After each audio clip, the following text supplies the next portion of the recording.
નમસ્કાર મિત્રો, વિડીયોમાં તમારું સ્વાગત છે। 220 બાઇક સળગીને રાખ થઈ ગઈ છે।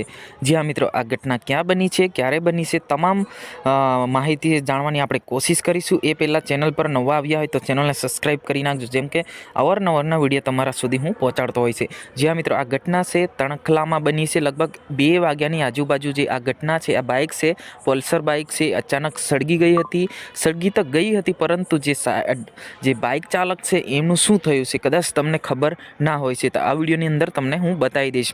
જી હા મિત્રો, વાત કરવામાં આવે તો 220 બાઇક આપણે કહી શકીએ છીએ, જેમ કે પલ્સર બાઇક છે, અચાનક આગ લાગી હતી।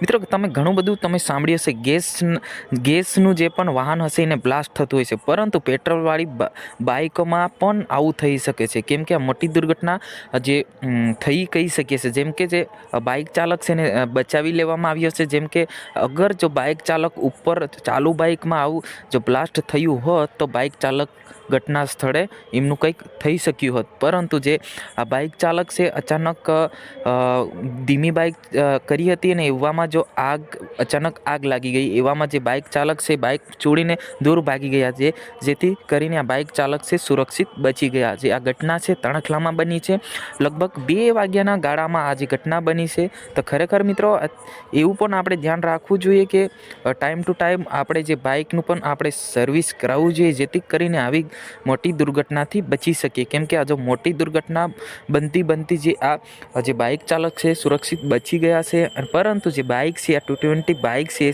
સળગીને રાખ થઈ ગઈ છે, જેમ કે તમે ફોટો વિડીયોની અંદર જોઈ શકો છો। ખરેખર મિત્રો, અલગ અલગ પ્રકારની ઘટનાઓ આપણને જોવા મળે છે। ગઈકાલે પણ આપણે વડોદરામાં બ્લાસ્ટ થયું હતું, એ ગેસની જો ઇકો ગાડીમાં થયું હતું। આ મોટી દુર્ઘટના થઈ છે ફરી નસવાડી તાલુકાના તણખલા ગામે આજે મોટી દુર્ઘટના થઈ હતી। જી હા મિત્રો, આજની વિડીયોની અંદર બસ આટલું। જય હિન્દ, જય ભારત। આપણે મળીશું તરત જ નવા વિડીયોની અંદર।